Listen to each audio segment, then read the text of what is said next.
Muy buenas noches, bienvenidos a Odisea. En todo lo que estamos viendo, tanto en la política como en la economía, con una escena que por momentos se altera mucho y adquiere una velocidad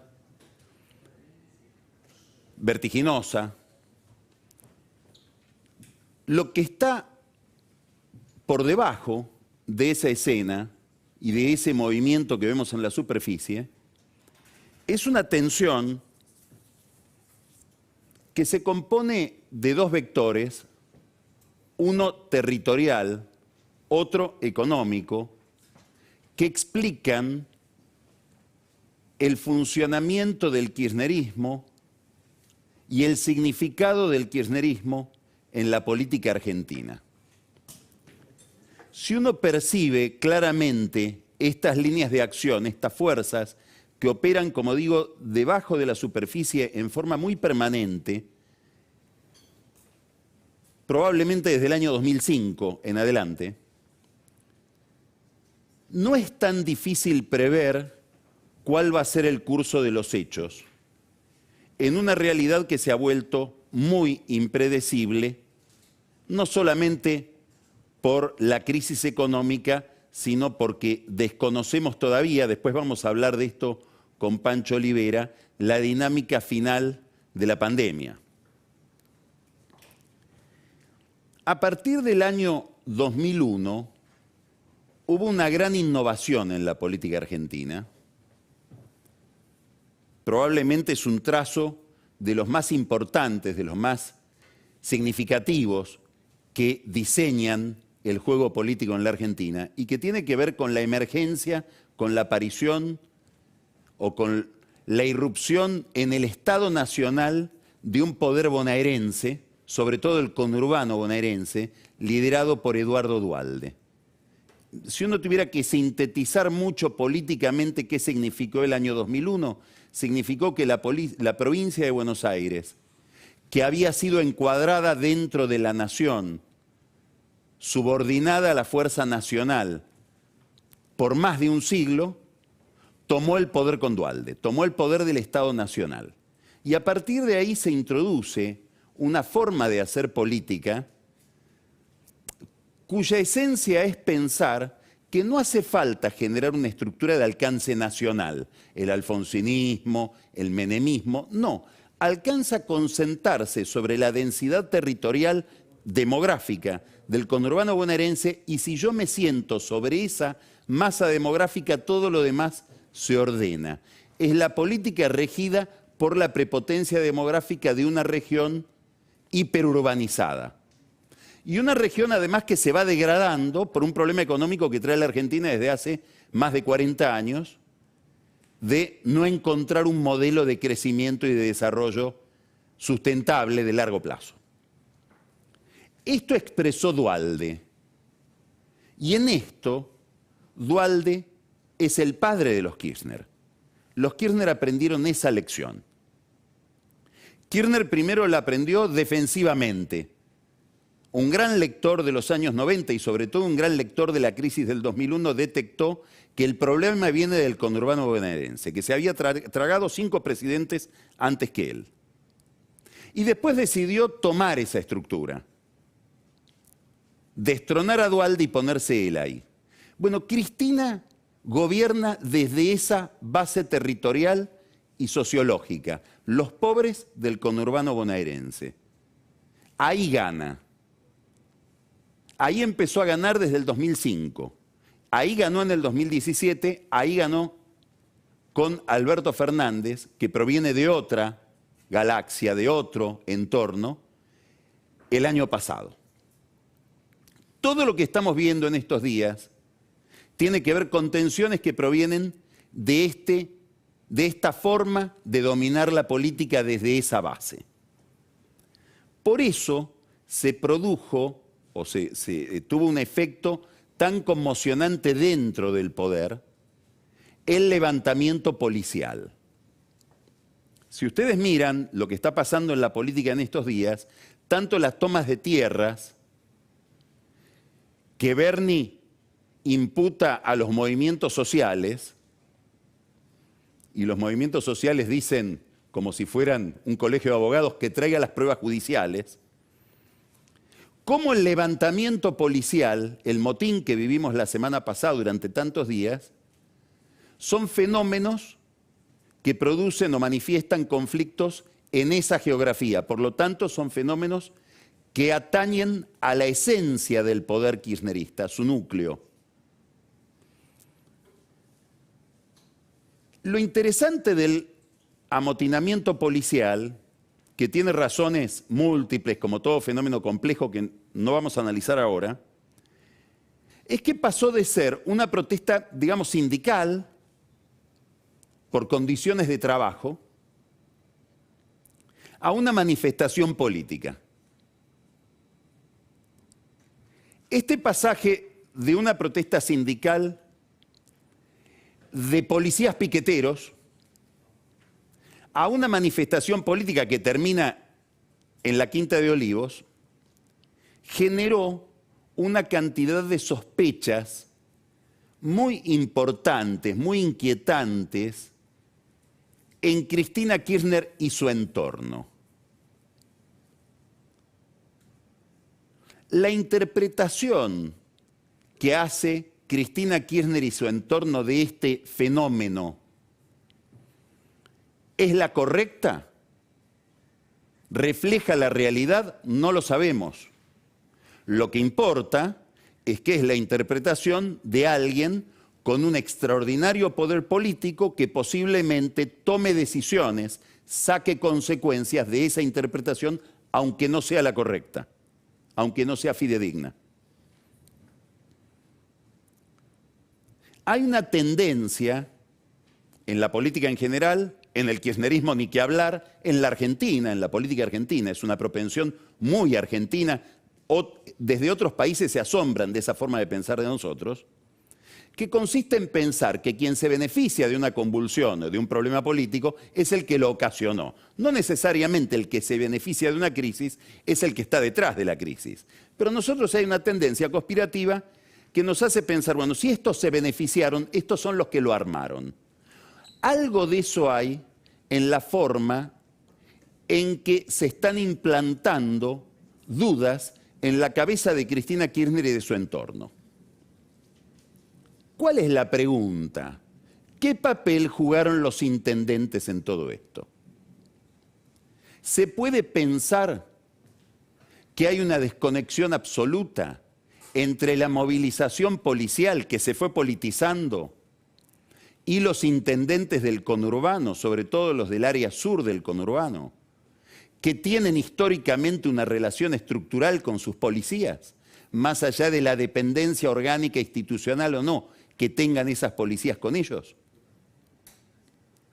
¿Fueron ajenos los intendentes a todo esto? Uno podría decir, sí, esto fue una manifestación, una protesta que no condujo a nadie, y por eso fue grave. Es la protesta de una fuerza policial de 90.000 efectivos sin conducción. Ahora, nos podemos preguntar, ¿pero alguien se benefició? ¿Se beneficiaron los intendentes con esto?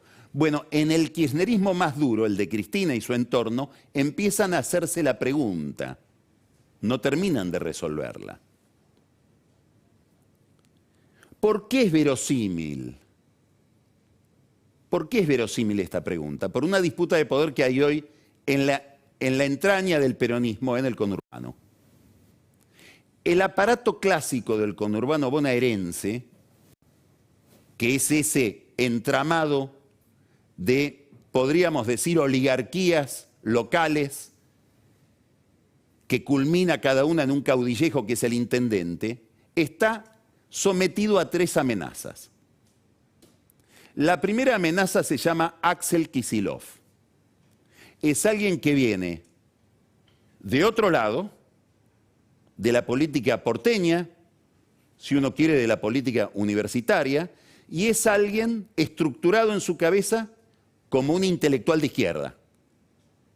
Es un experimento muy raro poner a un intelectual de izquierda a gobernar la provincia de Manuel Fresco, de Víctor Mercante, de Eduardo Duhalde.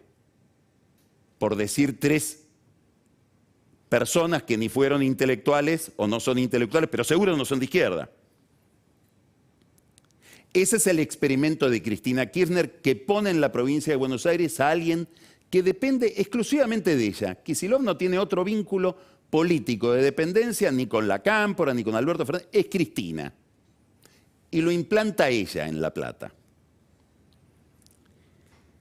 La segunda, y claro, no tiene nada que ver con esa trama de intendentes, con esa oligarquía tradicional del conurbano.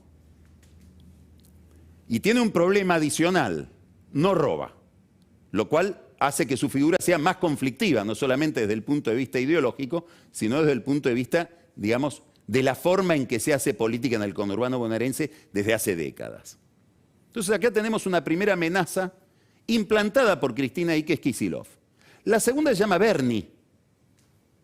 Es decir, todos los que aspiran a hacer una carrera en la provincia de Buenos Aires ahora no tienen el problema de Kicillof, que es una amenaza para cualquiera que quiera hacer su carrera política en la provincia, empezando por Massa, sino que tienen ahora el problema de Bernie, que aparentemente se construye a sí mismo como un candidato. Está inclusive buscando la hora de inaugurar un partido en la justicia electoral de La Plata. Super Bernie, Fuerza Bernie, un hombre dedicado, tal vez excesivamente o demasiado, a hacer videos, paseando con la moto y la ametralladora, haciendo 1000 flexiones a la mañana en la casa. Bueno, ese personaje también puesto por Cristina ahí, es una amenaza para el establishment político del PJ bonaerense, del conurbano.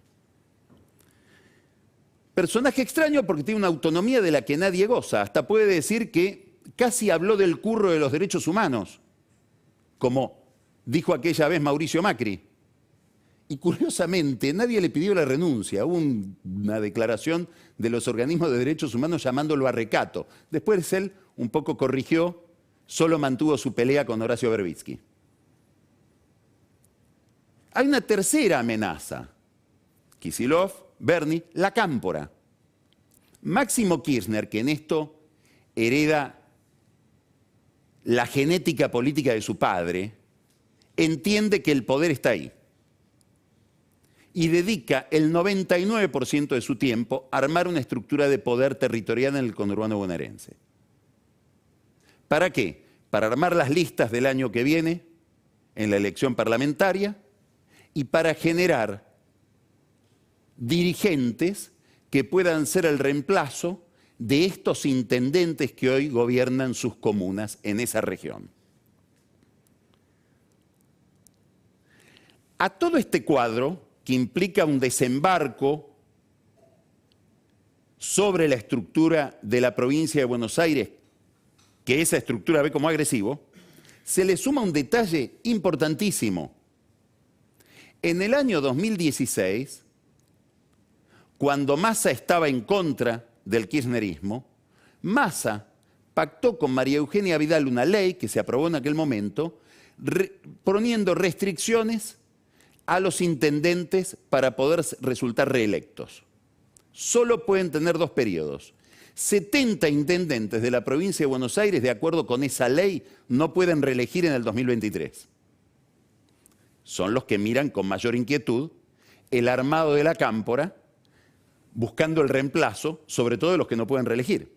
Quiere decir que estamos hablando no solamente de que la base electoral de Cristina es el conurbano, y eso condiciona absolutamente todo su proyecto, como sucede con cualquier grupo político. La estrategia, la visión del futuro, la visión del país, etcétera, está determinada por su territorio y por su base social, sino que además introduce en ese territorio, de por sí convulsivo, una fenomenal disputa de poder.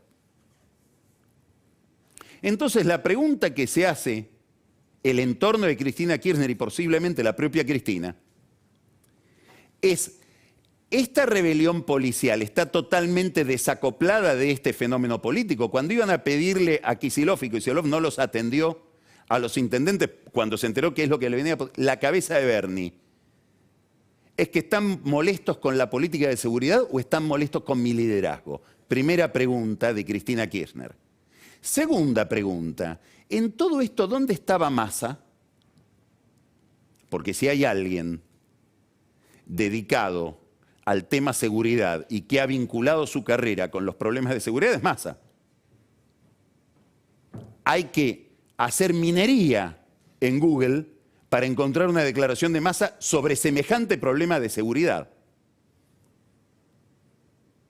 Importa la figura de Massa, sobre todo por esa movilización de los comisarios y de los policías de la zona norte, que fue el último episodio de todo este reguero de pólvora. ¿Dónde estaba Massa? No me hago yo la pregunta, se la hace Cristina. ¿Dónde está Massa en este juego? Pero hay una pregunta más inquietante, que no me la formulo yo, se la formula el kirchnerismo. ¿Dónde está Alberto en este juego? ¿Cuál es la vinculación de Alberto con esos intendentes que ven amenazado su poder?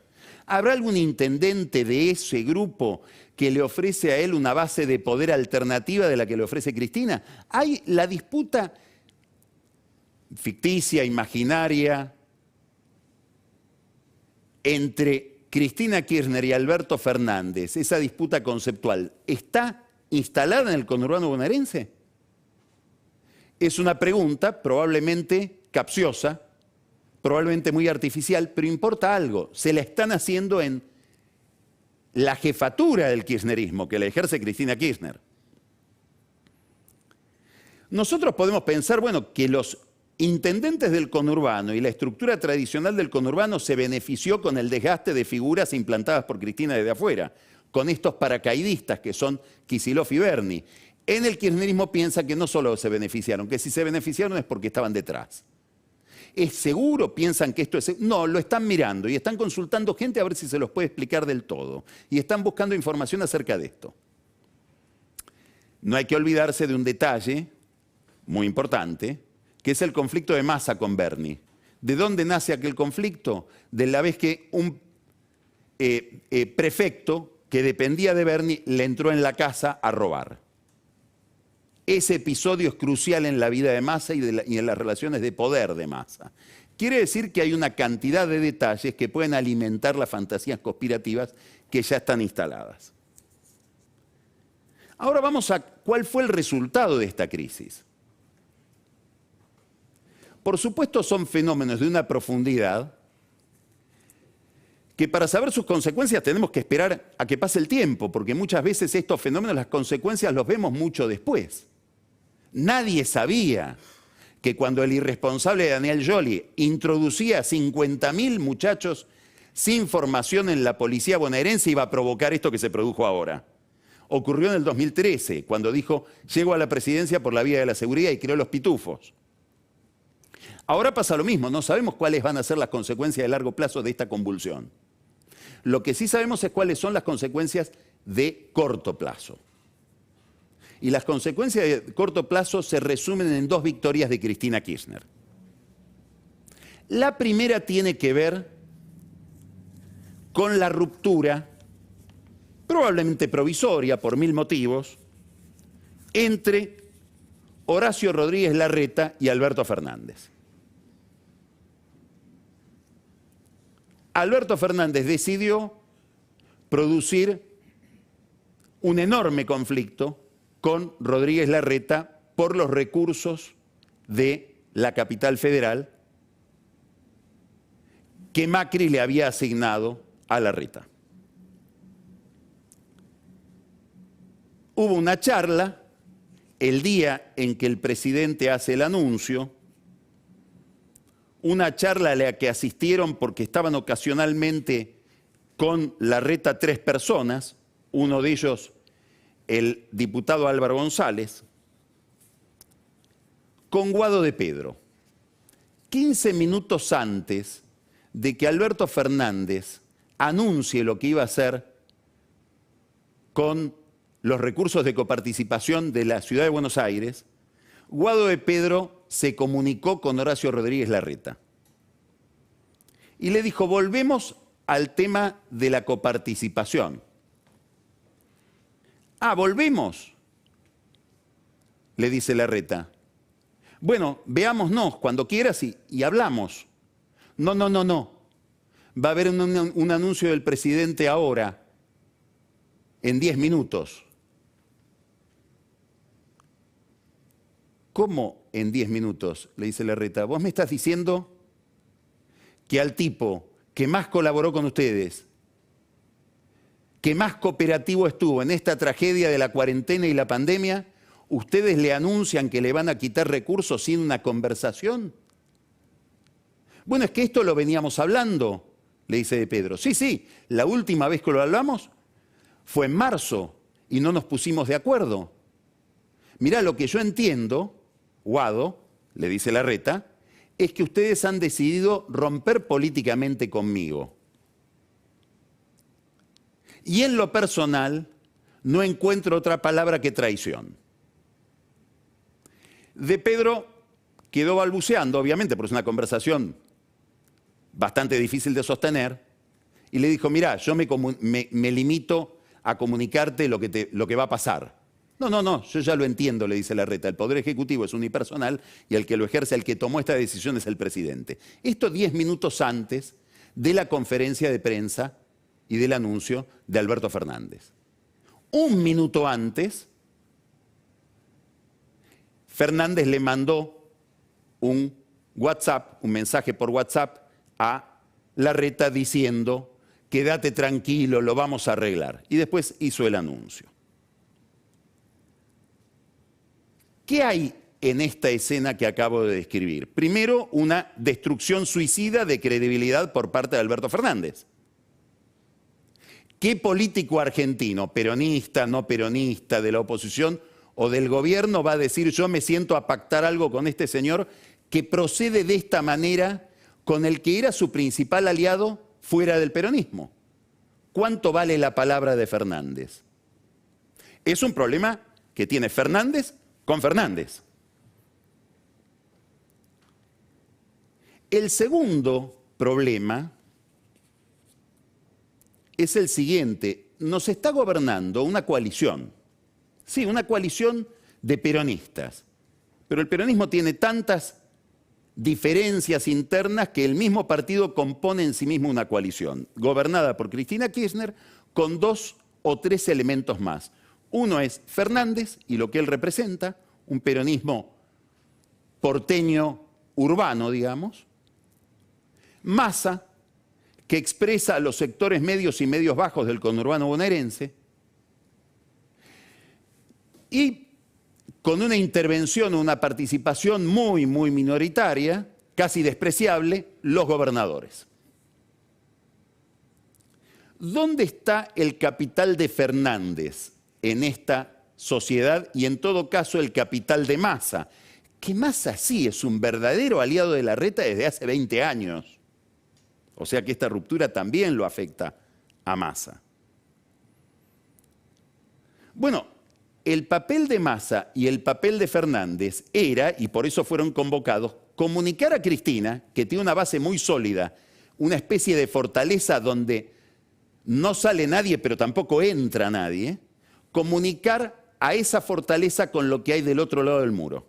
Ese era el papel de Massa y ese era el papel de Fernández. ¿A qué me estoy refiriendo? Embajadas extranjeras, medios de comunicación, sectores de la justicia, sectores del peronismo, sectores del empresariado. Ellos eran los puentes.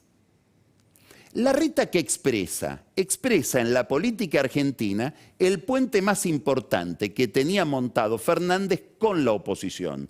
Aquello que alimenta su lugar en la coalición. Su capital político frente a Cristina es poder tener esa interlocución que Cristina no puede, diciéndolo con la frase de Alfonsín, o no sabe o no puede o no quiere tener. Esto es lo que dinamitó Cristina. Quiere decir que el factor Fernández en el polinomio frente de todos se va achicando cada día más, en beneficio de Cristina.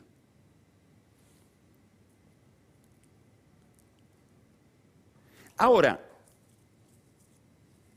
ese es un camino de todo el frente de todos hacia un mayor aislamiento. Hay otra dimensión del mismo fenómeno, que es el beneficio que le produjeron a Larreta. ¿Cuál es la novedad acá? ¿Cuál es la novedad? Que por primera vez, posiblemente en su carrera política, lo vemos a Larreta en un conflicto. Es muy posible que Larreta sea, por personalidad, el dirigente político menos conflictivo de la Argentina, fóbico al conflicto. Bueno, Fernández lo puso en la escena y le dijo, a ver cómo te manejas en un conflicto. Y se manejó impecablemente. ¿Por qué? Porque en la explicación que dio Larreta, además de no hablar de porteños, habló de argentinos que viven en Buenos Aires, utilizó los argumentos de Fernández.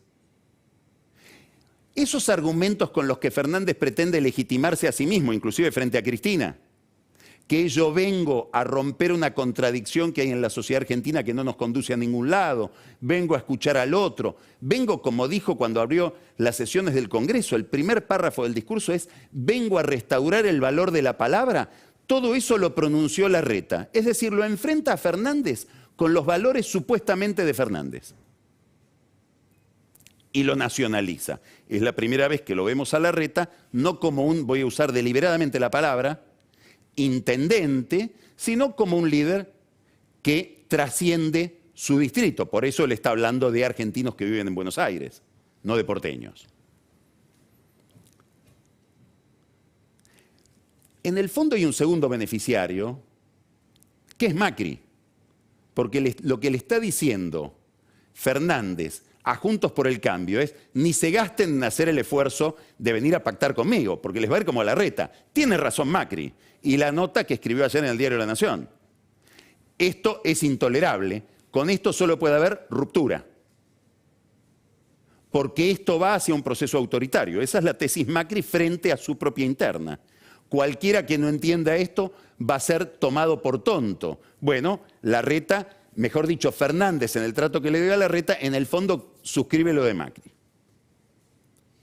Síntesis. Si Fernández tenía alguna fantasía de establecer un diálogo con la oposición, en el que ya había empezado, hablando con Cornejo, hablando con Larreta, hablando con Nosiglia, hablando con Lustó, de tender un puente hacia el otro lado y en ese puente ganar alguna autonomía él frente a su fuerza política, él mismo dinamitó esa posibilidad y en todo caso la tendrá que reconstruir con mucha dificultad. Ahora hay un segundo aspecto donde gana Cristina, que no es solamente aislarlo a Fernández o que Fernández se aísle solo. Es en lo fiscal. Ese dirigente que ella implantó en la provincia de Buenos Aires, a quien Fernández ya le había pasado en la última ampliación presupuestaria 64.000 millones de pesos, que fueron asignados. A ver, estamos hablando de cómo Macri le pasaba plata a Larreta. Bueno, a Fernández le pasa a Kicillof 64.000 millones de pesos y ahora 35.000 más. Estamos hablando prácticamente de 100.000 millones de pesos del Estado Nacional a la provincia de Buenos Aires. ¿A quién? A Kicillof, no a los intendentes. Y los intendentes están mirando a ver hacia quién apunta Kicillof con ese cañón y hacia dónde apunta la Cámpora con ese cañón. ¿Será para repartir la plata o será para enfrentarlos a ellos? En ese proceso de renovación o de instalación o de avasallamiento que lleva adelante Cristina sobre el conurbano.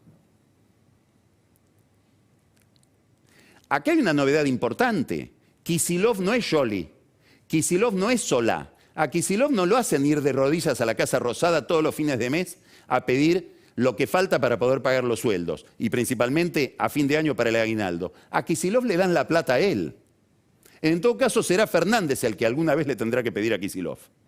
Este es un cambio en el juego de poder muy importante, porque es una señal definitiva de que Cristina cree haberse apropiado del poder en la provincia de Buenos Aires, poniendo un gobernador que es ella. Todo esto, por supuesto, va a ir a una discusión legal en la Corte. Todo termina hoy en la Corte, es una de las grandes señales de la deficiencia que tiene en la política en la Argentina. Todos los procesos se judicializan y terminan en la Corte. La Corte va a mirar el tema con pinzas, habrá que ver cuál es el andamiaje legal de cada parte, de lo que plantee el gobierno y de lo que plantee Larreta en esa discusión en la Corte. es importante el decreto, porque si uno mira con lupa los considerandos del decreto, dicen más de lo que parece. Porque lo que están diciendo es, te quito esto, pero cuidado porque te puedo quitar todo. Es decir, puedo iniciar una revisión de todo lo que te pasó Macri desde el 2016 en adelante. Y si me pones muy nervioso, Larreta, eso, por supuesto el decreto no lo dice en esos términos, es el discurso político que hay detrás del decreto, podría revisar inclusive la transferencia de funciones que está en la ley Cafiero. Antonio Cafiero, desde el Senado, generó la ley que producía el traspaso de la policía, la justicia a la ciudad de Buenos Aires. Y en el año 2001, escuche esto que es interesante, Alberto Fernández, Eduardo Valdés y Julio Vitovelo firmaron en la legislatura porteña una declaración diciendo nos negamos a que sean trasladados los recursos, trasladados los servicios y no trasladan también los recursos. Es una defensa de los recursos de la ciudad de Buenos Aires. Alberto Fernández firmaba esa declaración. Entonces, tenemos un debate legal sobre estos recursos que le son repuestos a la provincia de Buenos Aires. Aquí hay un punto para aclarar también, interesante porque nos muestra cómo este tipo de disputas por fondos tan arbitrario viene de muy atrás. Alberto Fernández, que tiene una relación bastante problemática con el relato histórico, dice, fue don Raúl Alfonsín quien le quitó a la provincia de Buenos Aires aquellos recursos. No. El otro día Jorge Yoma, que fue parte de la discusión porque era ministro de Gobierno de La Rioja, se encargó de escribirlo en una columna en El Cronista. El que le restó esos recursos a la provincia de Buenos Aires se llama Antonio Cafiero, es el abuelo del actual jefe de gabinete. Candidato de todo el peronismo, de todos los gobernadores peronistas, resignó recursos de la provincia de Buenos Aires para dárselo a sus aliados en contra de Menem en el año 88, pensando, gano la presidencia y retomo para Buenos Aires esos recursos. Tanto que le quitó recursos a Buenos Aires, que fue una forma de conquistar la adhesión de los caudillos del peronismo en la interna, y a La Rioja. Después a La Rioja esos recursos se los repusieron con aportes del Tesoro Nacional. Esta es la historia de esta disputa territorial, pero como vemos, se repartían la comunicación para una estrategia electoral en una interna. Digamos, no hay nada nuevo en todo esto en cuanto a la arbitrariedad en el manejo de los fondos del Estado argentino, sobre todo de los fondos federales. Ahora, detrás de esto, vuelve el diseño territorial. Porque ¿qué es lo que hace Alberto Fernández? Necesito recursos para la provincia de Buenos Aires y le aplico un impuesto a los porteños. Por supuesto no es un impuesto, pero le quito recursos y después Larreta pondrá el impuesto para compensar los recursos que le quité. Y esto está en el corazón del problema económico y en la Argentina. Esto se inauguró con Kirchner y ahora se va a acelerar y profundizar. El kirchnerismo fiscalmente lo podríamos reducir a una maquinaria política que le quita recursos a los sectores más dinámicos de la economía, le quita recursos a los sectores que crean riqueza, no necesito ir a la 125 del año 2008, para volcarlos en forma de subsidios en la provincia de Buenos Aires. No solo de subsidios a los pobres, de subsidios a una cantidad de empresarios que viven de los impuestos del Estado o viven de la protección del Estado, y a los cuales el kirchnerismo les asigna un monopolio en su mercado. Esta es la lógica profunda del modelo que traduce a lo fiscal un diseño territorial de predominio bonaerense. Esto que decíamos al comienzo de cómo se maneja el país desde la demografía del conurbano. Muy bien, el problema de este modelo es que es un modelo que funcionaba relativamente bien con la soja 600. Ahora es un modelo que entra en economía de guerra. El gobierno se ve yendo a una economía de guerra, con problemas importantes. El más importante es sin dólares. Lo venimos diciendo desde hace muchos lunes. ¿Cómo se hace para crecer sin dólares en el Banco Central? ¿Cómo se hace para crecer si yo necesito para comprar una máquina o para comprar un insumo y producir un bien que después sea consumido, dólares. Bueno, es un gran signo de interrogación. Muy difícil de resolver. Muy difícil de resolver. La apuesta del gobierno es generar más controles. Dentro de poco vamos a ver que algún tipo de control va a haber también sobre los que se llevan los $200 por mes, porque faltan las reservas. Hay fuga de capitales. Sigue la fuga de capitales. Viene ya desde la época de Macri. La inversión va a venir en este contexto difícilmente, y el presidente lo sabe. Ahora se está hablando de la salida de Falabella, de que Falabella se va. La semana pasada, debajo del ruido de la policía, ocurrió un hecho que es un hecho de esos que pueden quedar en la historia para recordar una época por su simbología. Alberto Fernández fue a Almirante Brown a festejar la inauguración de una fábrica de motocicletas cuya inversión había sido $5 millones. Es decir, el presidente de la nación se traslada a festejar una inversión de $5 millones. Y aún así resulta una inversión rara.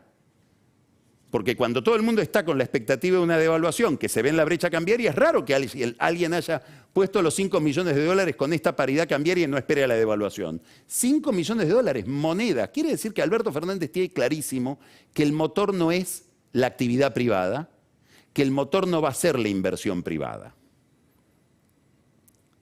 Por lo tanto, más controles, porque dólares no van a venir. Y más fantasías estatales. La última fantasía, ¿sabe cuál es? Ya que las telecomunicaciones son un servicio público, idea psicodélica que está dando vuelta, no digo que lo vayan a hacer, pero hay en el corazón del kirchnerismo la fantasía de inventar una empresa telefónica estatal de telefonía celular, aprovechando las redes que van a ser servicio público, por lo tanto se le puede exigir que presten esas redes para una telefonía celular que se llamaría, si la hacen, Puma. Digamos, este modelo, el paraíso de llegada es volver a Entel. En este contexto vamos a una negociación con el Fondo Monetario Internacional, que es una negociación con los Estados Unidos. Sencillo como eso. Después se podrá disfrazar de Georgieva, el directorio, lo que opina Merkel. La negociación con el fondo es una negociación con Estados Unidos. Esta es la razón por la cual Guzmán la posterga. Suponiendo, no que va a ganar Biden y Biden va a ser amigo, ahora vamos a hablar con Diego Velar de esto. No, suponiendo que Biden va a ser menos hostil de lo que puede ser Trump. Porque a Trump le hemos declarado la guerra. ¿Dónde? En el BID. Trump ha avanzado sobre el BID, que es una institución clásicamente dirigida por latinoamericanos, decidió tomar el BID sobre todo en su conflicto con China, pensando que en la pospandemia va a haber un avance enorme de los chinos sobre Sudamérica o sobre Latinoamérica, y pone a su hombre para Latinoamérica, que se llama Mauricio Claver Carone, al frente del BID. Un solo disidente armando la disidencia, Alberto Fernández, para ponerlo a Gustavo Vélez. Es una operación bastante incomprensible, porque no está muy claro quién iba a votar a Vélez. Brasil estamos peleados, Uruguay estamos peleados, Chile estamos peleados, con Colombia estamos peleados, con Ecuador estamos peleados. ¿Quién votaría a Vélez? Nadie se hizo la pregunta. Lo importante es que fuimos a ponerle la pierna a Estados Unidos, que es el país con el cual tendremos que negociar en el fondo. No me quejo de que entremos en un conflicto con Estados Unidos. A lo mejor el gobierno entiende que ese es el camino. Lo que no entiendo es cómo se compatibiliza eso y la negociación con el fondo. Y esto va a ser la próxima disputa dentro del oficialismo seguramente.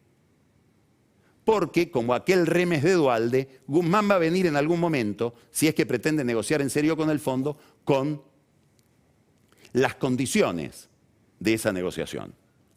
Y en las condiciones va a haber seguramente cuestiones fiscales difíciles de asimilar por Cristina. Y en las condiciones va a haber además dos cosas. Gane Biden o gane Trump. Venezuela y China, que son dos temas complejos para el gobierno. Empezamos Odisea.